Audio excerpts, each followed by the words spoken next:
पितामह कैसा गड़गड़ा रहे हैं कि मरे भाई भीष्म पितामह को इच्छा मृत्यु का वरदान है, उनकी इच्छा होगी तो मरेंगे, नहीं दुनिया में कोई उनको मारने वाला नहीं है। अब ये हमने सुनाया भीष्म पितामह अजर अमर है, अमर है वो, कोई मर नहीं सकते हैं उनकी इच्छा नहीं होगी तो महाराज मैं कैसे मानूं कि मरे हुए? हाँ अर्जुन ये सब मरे भाई ना महाराज, ये तो कैसे घरघरा रहे हैं, वीर योद्धा खड़े हुए, तुम कह रहे मरे हुए कि हाँ मरे हुए, तुम दिखाई नहीं दे रहा कि नहीं मुझे नहीं दिखाई दे रहा, तब मुझे देख तब देखेगा, तब दिखेंगे। भगवान कह रहे मैं तो तुम्हें बहुत देर से देख रहा हूं, मुझे तो कुछ नहीं अंतर दिख रहा। भगवान समझ गए अभी ये चर्म चक्षुओं से जिनको मेरी दृष्टि मुझे नहीं देख पा रहा। भगवान को देखने के लिए चर्म चक्षु नहीं, इनको दिव्य चक्षु चाहिए। कहते ना जाके ये क्यों फूट गई का, हृदय के चक्षु जब खुल जाते हैं तभी भगवान का साक्षात्कार होता है। भगवान कहते हैं सन्मुख होय जीव मोय जब ही और जन्म कोटि अगनाश है तब ही। तो इन चक्षुओं से सर्व चक्षुओं से सन्मुख नहीं होते हैं जो हमारे चक्षु लगे हैं, इनसे हम कितने बार भी भगवान के दर्शन करें, गुरु के दर्शन करें, इनसे सन्मुख होने से लाभ नहीं है। कब होगा? जब ये के खुल जाएंगे, चर्म चक्षु से दर्शन करेंगे गुरु भगवान के तब तुम्हारे जन्म कोट के पाप नष्ट हो। तो आज भगवान समझ गए इनके चर्म चक्षु अर्जुन के अभी मेरे दर्शन नहीं हो रहे, तो भगवान ने इनके दिव्य दृष्टि दी है। जब हृदय के चक्षु खुले, दिव्य दृष्टि दी है, तो आज भगवान के विराट रूप के दर्शन आज अर्जुन को प्राप्त हो गए। जो विराट रूप देखा, कैसा पूरा ब्रह्मांड भगवान में समाया हुआ है, एक एक रोम में ब्रह्मांड लुढ़क रही है, कोट कोट ब्रह्मांड इनके रोम रोम में लुढ़क रही है। ऐसे विराट भगवान के दर्शन किए और जाकर के जब भगवान ने कहा कि सब सन देखो, सब कौरव मरे हुए पड़े हैं, जब दिव्य दृष्टि से देखा तो भगवान ने जब अर्जुन के रथ के लिए रथ में बैठ गए और भगवान की जो भ्रकुट विलास सृष्टि लय हुई, भगवान में वो सामर्थ्य है, तो भगवान ने रथ में बैठते ही सब कौरवों को पहले ही समाप्त कर दिया। अब तो अर्जुन को यश देना था कि मेरी शरण में आया है, इसलिए तो ये यश देना है। जो देखा आज सभी कौरव मरे पड़े हुए हैं, भीष्म पितामह तो बाणों की शैया पे लेटे हैं, सब मरे पड़े हुए हैं। महाराज जी तो सब मरे पड़े हैं। भगवान कह रहे मैं तो तुमसे कब से कह रहा हूँ कि तुम मारने वाले नहीं हो, जो कुछ भी हो रहा है मेरी इच्छा से हो रहा है। भगवान की इच्छा के बिना कोई पत्ता भी नहीं हिलता है। तुम किसी को क्या मारोगे? तुम मारने वाले नहीं हो, क्योंकि 6 चीज मैंने किसी को नहीं दी है। हानि लाभ जीवन मरण यश अपयश विधि हाथ। किसको मारना है, किसको बचाना है, ये भगवान के हाथ में। हम तो व्यर्थ में ही कलंक ले लेते हैं, एक दूसरे से रंजिश ले लेते हैं, लड़ाई ले लेते हैं। जो कुछ भी हो रहा है भगवान की इच्छा से हो रहा है, वही मारते हैं वही बचाते हैं। इसलिए तुम ना मारने वाले हो ना छोड़ने वाले हो, जो कुछ भी हो रहा है मेरी इच्छा से हो रहा है। तुम मेरी शरण में आए हो, इसलिए तुमको यश मिलेगा। कि अर्जुन बहुत बड़ा गांडीवधारी था, महाभारत में उसकी विजय हो गई, बस यश मिलेगा क्योंकि तू मेरी शरण में आया है। कौरव मेरी शरण में नहीं आए, इसलिए उनको पराजय मिलेगी, और तू मेरी शरण में आया है, तुमको विजय मिलेगी। बस भगवान की शरण में जाते हैं, गुरु की शरण में जाते हैं तो हमें संसार में यश मिलता है, और गुरु से भगवान से हम अलग हो जाते हैं तो हमको अपयश मिल जाता है। बस अंतर इतना है। आज वो देखा अर्जुन ने विचार किया, मैं सोच रहा मैं मारूंगा, ये तो सब पहले से मरे मराए, मुझे तो यश मिलेगा। भगवान के चरणों में साष्टांग लेट गया अर्जुन, प्रणाम करता है और कहता है कृष्णम वंदे जगत गुरु। आज आपने मुझको गुरु दीक्षा दे दी है, आज मुझको ज्ञान दिया है। क्यों? जो ज्ञान देता है, रास्ता बताता है, वो गुरु माना जाता है। तो आज से हमारे आप गुरु हो गए, तो आज से मैं आपको गुरु मानूंगा। कृष्णम वंदे जगत गुरु, आप पूरे संसार के गुरु हैं। जब शरणागत हुआ तो भीष्म जो अर्जुन के रथ पे हनुमान जी बैठे ध्वजा पे, और वो भी देख रहे थे इस दृश्य को, वो भी सब सुन रहे थे कथा। 18 अध्याय में जो गीता का ज्ञान अर्जुन को दिया अर्जुन के लिए, तो हनुमान जी भी ध्वजा पे बैठे बैठे गीता का ज्ञान लिया। सब शास्त्रों का सार गीता है। जो सार सुना, आज हनुमान जी भी ध्वजा से नीचे आ गए और चरणों में भगवान के साष्टांग लेट गए। विचार कर रहे हैं, वो ही राम त्रेता में राम बने और द्वापर में आकर के कृष्ण बने हैं, मेरे भगवान हैं, तो ये मेरे गुरु हैं, परम गुरु हैं। तो हनुमान जी लेट गए और हनुमान जी कहते हैं कृष्णम वंदे जगत गुरु। पूरे जगत के गुरु हैं, मेरे भी गुरु हैं, मैं भी आपसे आज से गुरु मानूंगा। भगवान कहते हैं हनुमान तुझे हमका ज्ञान दिया, तुझे हमने ज्ञान कब दिया, गुरु कैसे बन गए? कि अर्जुन को ज्ञान दे रहे तो मैं भी सुन रहा था। भगवान कहते हैं कि हम तो अर्जुन को रथ में नीचे ज्ञान दे रहे थे और तुम गुरु के ऊपर बैठ के मूड पे बैठ के सुन रहे, इसलिए तुम्हें अपराध लग गया, पाप लग गया। क्योंकि कभी भी गुरु से ऊंचे बैठ करके नहीं सुनना चाहिए, बैठना चाहिए गुरु के सराहने नहीं बैठना चाहिए, गुरु से ऊंचा नहीं बैठना चाहिए। कथा को कभी पीछे बैठ के नहीं सुने, कथा को कभी वक्ता से ऊंचे बैठ के नहीं सुने, और वक्ता नीचे बोल रहा है तुम ऊपर बैठे हो, इसलिए तुम्हें पाप लग गया, तुम्हें इसका पाप भोगना पड़ेगा, प्रायश्चित करना पड़ेगा। हनुमान जी का सुनो महाराज, पहली गलती तो इसलिए नहीं है कि हम बंदर हैं, और बंदर कभी जमीन पे बैठ के तो नहीं रहता, वो तो डार डार में ही घूमता है, पेड़ों पे चढ़ता है। तो पहले तो जाति का स्वभाव बंदर है, इसलिए ऊपर बैठे थे, इसलिए जाति का स्वभाव। और दूसरी बात, हमको ज्ञान नहीं था कि गुरु के नीचे बैठे के ऊपर बैठे। जब ज्ञान हो जाए तभी तो हम मानेंगे, क्योंकि जब छोटा जो बालक होता है अपनी बाबा की गोदी में चढ़ जाए, फिर कंधा पे चढ़ जाए, कहूँ बाबा की गोंद छेन खींचे, कहूँ दाढ़ी खींचता है, तो बाबा कभी उसको कहते हैं कि हम बाबा आते हो, क्यों हमारी मूंछ खींच रहा? कभी उसको डांटते हैं? क्यों?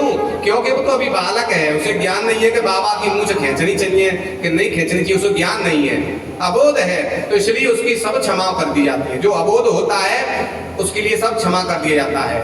क्षमा बड़े को चाहिए और छोटे ने को अपराध, इसलिए वो छोटे हैं, बालक हैं, इसलिए क्षमा कर देते। तो महाराज हम तो आपके बालक हैं, आप हमारे गुरु, हम आपके बालक हैं। तो बालक चाहे पीठ पे बैठे, चाहे मूड पे बैठे, चाहे मूंछ खींचे, चाहे बाल खींचे, तो हम तो बालक हैं, अबोध है, कहीं भी बैठ गए। अब ज्ञान हो गया कि गुरु के कभी ऊंचा नहीं बैठना चाहिए, आज के बाद नहीं बैठेंगे, इसलिए हमारी गलती को क्षमा करो। बालक की गलती क्षमा करनी चाहिए, अबोध है। भगवान गदगद हो गए, हनुमान तुम तो बहुत ही चतुर हो, ज्ञान नाम अग्रगण्यम, तुम ज्ञानियों में तो अग्रगण्य हो, इसलिए जाओ, तुम्हें पाप तो लगा, गीता के ऊपर भाष्य लिखोगे, तुम इससे पाप से मुक्त हो जाओगे। आज के बाद कभी गुरु के ऊपर बैठ के और कथा वक्ता के पीछे नहीं सुनना चाहिए। तो महाराज को ज्ञान दिया गीता ने, गीता के ऊपर हनुमान जी ने भाष्य लिखा है, कपि गीता के नाम से वो विख्यात हुई है, तब से वो पाप से मुक्त हो गए।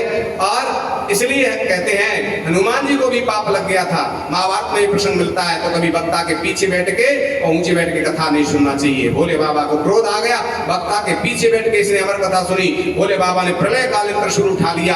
अब तो ये सुख शावक भागने लगा, क्योंकि संसार में अगर हमारा काल आता है तो हम महाकाल का जाप करते हैं, महामृत्युंजय का जाप करते हैं, तो काल से महाकाल बचा लेता है। कालों के काल महाकाल हैं, वो बचा लेते हैं। लेकिन महाकाल जब प्रलय काल त्रिशूल उठा लें तो संसार में कोई बचाने वाला नहीं है। तीनों लोक में गए, ब्रह्मा जी के पास गए, नारायण के पास गए, सबने मना कर दिया, अब तेरी रक्षा नहीं होगी, ये महाकाल है, काल से बचाने वाले महाकाल ही बचा सकते हैं। महाकाल नष्ट हो जाए दुनिया में कोई बचाने वाला नहीं।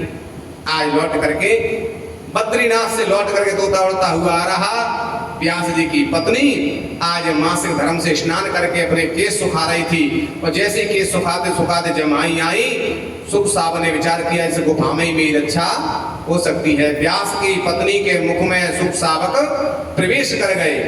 अब तो भोले बाबा महाकाल खड़े रह गए, क्योंकि अबला पे कभी हाथ नहीं उठाना चाहिए। स्त्री पे जो हाथ उठाता है वो कायर माना जाता है, वो वीर नहीं होता, इसलिए भोले बाबा खड़े रह गए। इधर व्यास जी सरस्वती नदी के किनारे पर भजन करने गए, संध्या बंदन करके लौट के आए तो क्या देखा, देवों के देव महादेव खड़े हैं। आज तो गदगद हो गए।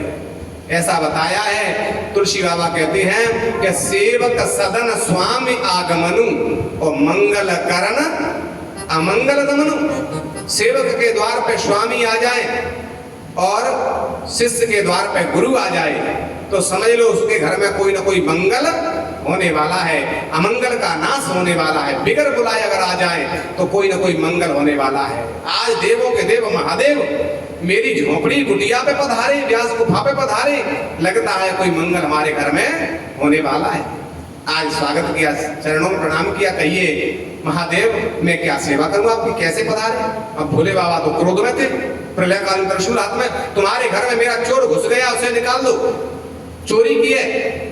अब तो व्यास जी को हंसी आने लगी, मुस्कुराने, महाराज राम जी का मंदिर होता तो समझ में आती, चोरी होती, सीता जी के सोने के गहने कोई चुरा लेता, राधा कृष्ण के मंदिर में चोरी हो तो समझ में आवे राधा रानी के कोई सोने की बारी होंगी, कोई झुमका होंगे तो सुराली होंगे। लेकिन भोले बाबा के यहाँ से क्या चुराएंगे? भोले के मंदिर में क्या मिलेगा? ज्यादातर बेलपत्र, धतूरे, अकहुआ। कौन चुराएगा इनको? कोई वहां सोनो तो चढ़ाए भी आए ना, कोई बेलपत्र चढ़ाएगा, कोई समीपत्र चढ़ाएगा, कोई धतूर चढ़ाएगा। उन्हें चुराएंगे तो धतूरों खाएंगे और पागल हो रहे जाएंगे। इसलिए तुम्हारे यहाँ से कौन चोरी करे? तुम्हारी क्या चोरी हुई होगी महाराज? कहीं को आज लगता है ज्यादा भांग चढ़ गई तासो तुम ऐसे कह रहे हो। नहीं नहीं, अरे व्यास चोरी नहीं, उसने डाका डाला है। अब तो वैसी और हंसने लगे, अवाल करे चोरी करी, अब करे डाका डाला है। चोरी में और डाके में बहुत अंतर है। डाका पहले डलता था, डाकू पहले होते थे। जो डाका डालते हो डाकू होते थे, पूरे गांव को ही लूट के ले जाते, उसको कहते डाकू। अब तो डाका डलता ही नहीं है, अब तो चोरियां होती है, चोर भी नहीं रहे, अब तो छचोरे रह गए। महाराज कहने लगा डाका डाला है, ऐसा क्या चुराया जी बताओ महाराज। कहले उसने मेरी अमर कथा चोरी से सुनी है पीछे बैठ, इसलिए मैं उसको समाप्त कर दूंगा। अब तो व्यास हंसने लगे, महाराज तभी तुम्हारा नाम भोले है। कैसे ये बताओ, तुम्हारी अमर कथा का फल क्या होता है पहले ये बता दो। जो अमर कथा सुन लेता है वो अमर हो जाता है। तो महाराज ऐसो तो हमें सियारी ये बताओ, अगर किसी और के मुख से भी अमर कथा सुन ले तो अमर हो जाए, और देवों के देव महादेव आपके मुंह से अमर कथा सुन के और वो कैसे मरेगा? आप कैसे मारोगे ये बताओ? वो तो अमर हो गया आपकी कथा सुन के।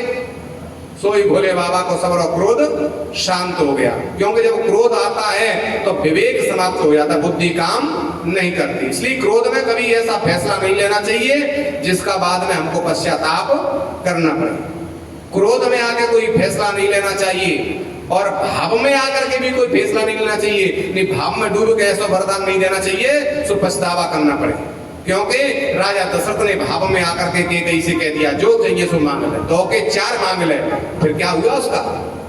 जाकर के राजा को ही मरना पड़ा। इसलिए भाव में आकर के वरदान नहीं देना चाहिए, और क्रोध में आकर के कोई ऐसा फैसला नहीं लेना चाहिए। इस बात का विशेष ध्यान रखना चाहिए।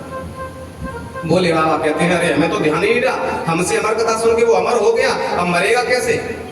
अब तो भोले बाबा को शांत हो गया, व्यास जी को आशीर्वाद दिया, जाओ व्यास मैं तुम्हें आशीर्वाद देता हूँ, तुम्हारी पत्नी के गर्भ से ऐसा बालक जन्म लेगा कि अजर अमर होगा।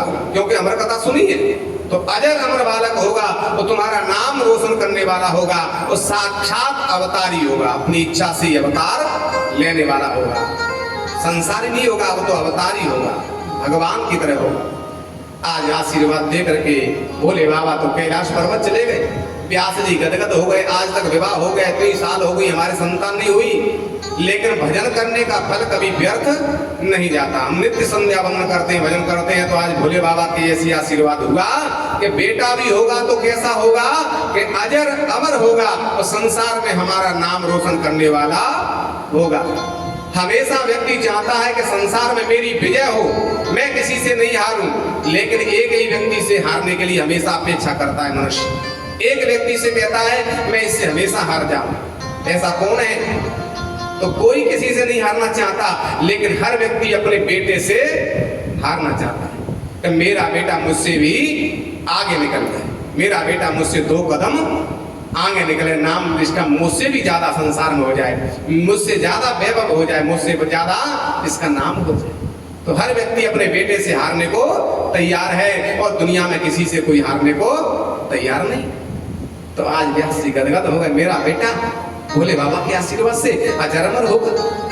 अब तो भगवान भोले बाबा का ध्यान करते रहे, लेकिन 1 महीना हुआ, 2 महीना, 9 महीना, 10 महीना, 12, 1 साल हुई, 2 साल, 3 साल, 12 वर्ष है जी, लेकिन बालक जन्म ही नहीं ले रहा। अब तो व्यास जी बड़े परेशान, अरे जी कैसा बालक है, 9 महीने में हर बालक का जन्म हो जाता है, कई लोग बताते हैं छाल पड़ जाता है तो 1-1 साल बाद बालक होते हैं, लेकिन ये तो 12 वर्ष हो गई, कैसा बालक है? आज कहा बेटा बाहर आ जाओ, तुम्हारी माँ को बहुत कष्ट है। अंदर से आवाज, पिताजी मेरी माँ को कोई कष्ट नहीं है, माँ से पूछ लो कोई कष्ट है क्या? पूछा क्यों, तुम्हें कष्ट है? 9 महीना में कितने कष्ट होते हैं माँ को, तो 12 वर्ष हो गए तुम्हें कोई कष्ट नहीं है? माँ कह रही है, आज वो कह रही है व्यास की पत्नी, महाराज मुझे तो पता भी नहीं है मेरे गर्भ है कि नहीं है, मुझे कोई कष्ट नहीं हो रहा, क्योंकि अपनी तपस्या के द्वारा अपनी माँ को गर्भ में कोई कष्ट नहीं दे रहे। अब तो विचार करें कब तक रहोगे, एक बार तो आना ही पड़ेगा। जैसे आज कहा तो आज कहने लगे